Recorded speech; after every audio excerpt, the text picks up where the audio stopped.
Hello, my name is Kim Brophy. I am a Nova Scotia Work School Liaison. Welcome to Let's Talk Careers, Level 2, Big Decisions.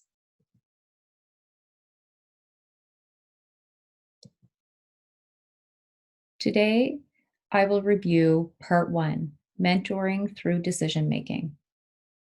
Be sure to listen to Part 2, Getting to Know Youth, Part 3, Tomorrow's Labor Market and Career Exploration, and Part 4, Skill Building for the Future. These sessions are meant to promote understanding and consideration of the importance of career conversations between youth and influencers using reliable information. This program is intended to open and support career dialogue, build connections, and increase sharing of information and resources among youth, caregivers, families, and communities. Now, let's get started. Career development is broken into 4 sections: know yourself, values, interests, strengths, traits, ambitions.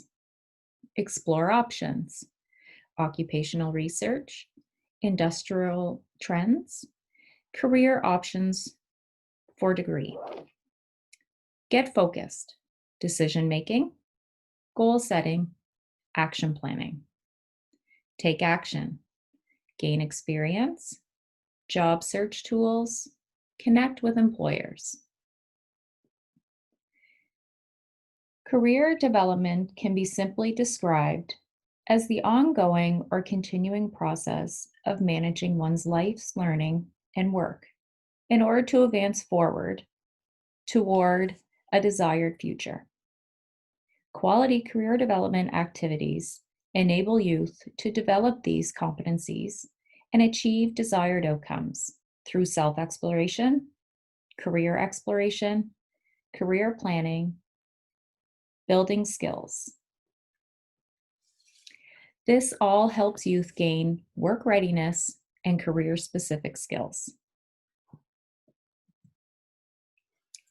Why is decision-making around careers so difficult? Many youth, especially in their senior high years, are highly stressed and anxious about their futures after school and often admit that they don't know what they want to do after graduation.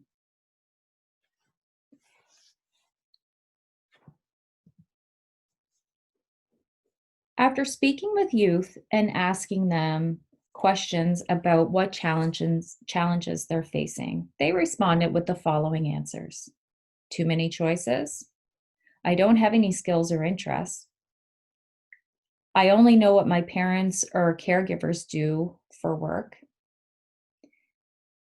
They are worried that the career they choose now is what they're going to have to do the rest of their lives.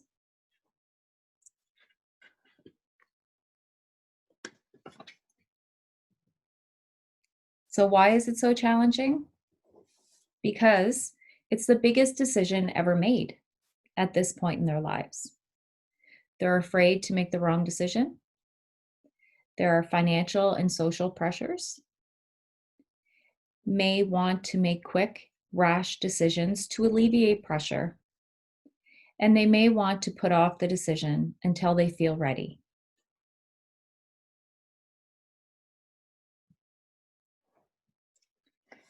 What are common barriers?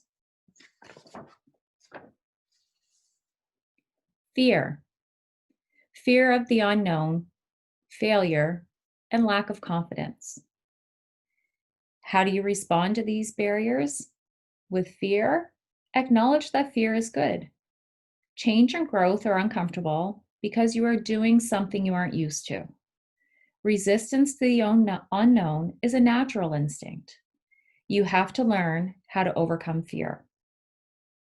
Experience. Exposure to specific careers or lack of. Family and friend influences. How do you respond to the barrier of experience? Increase exposure to different careers and talk with people about their careers. Gaining knowledge from firsthand experience or from those who have done it themselves is extremely valuable.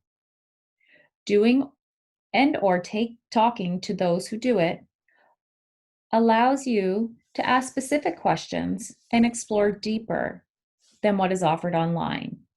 This is where networking is very important. Assumptions. Assumptions about certain careers, earnings, and post-secondary. How to respond to the barrier of assumptions? Challenge assumptions about certain careers. You can introduce them to a person or story about someone in that career to break the stereotypes. Understand that you may have your own biases that you will have to overcome to be honest with your mentee. Perceived limitations, finances, geography, culture, race, physical or mental barriers. How do you respond to the barrier of perceived limitations?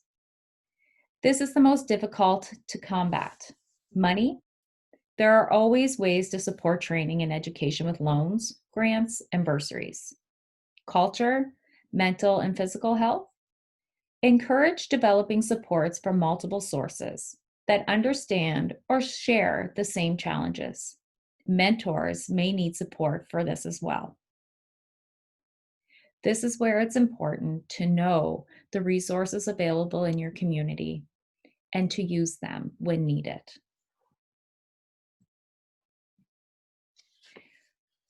Reassure them. Preparation makes for an easier decision. When you have researched and thought out your options, you will be more confident that you are making the right decision for you. A decision is not a life sentence. Career paths change naturally. The first job you get will likely not be your last. Over the course of your life, you will fill many different roles, which will build your experience and expand your abilities and skills. It's expected to be uncertain. Share your own experience with big decisions. Mentors have likely been in a situation of uncertainty. Sharing experience of overcoming adversity creates hope. You're there to support them, whatever they decide. Knowing that someone is there to support them can remove some of the weight that youth may feel regarding decisions. Some may need more support than others, so it is up to the mentor to gauge how much they need to be involved in the process. It is also important that youth build independence and confidence in their abilities to make decisions for themselves. There is a difference between supporting effectively and making decisions for them.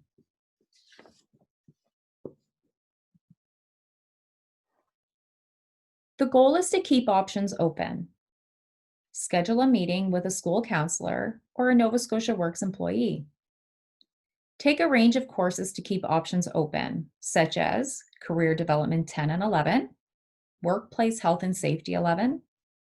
Take electives of interest, math and science courses, cooperative education. Create an academic plan in My Blueprint to match future plans with the program requirements. Upgrade after graduation. Consider a year off, going part-time, or direct entry into apprenticeship.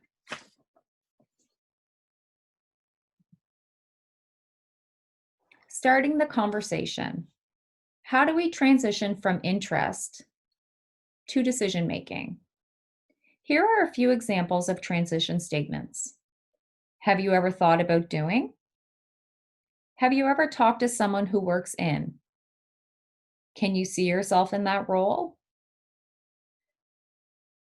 Would you want to do that kind of job? What type of training would you need for that role? Are there a lot of opportunities available in that field?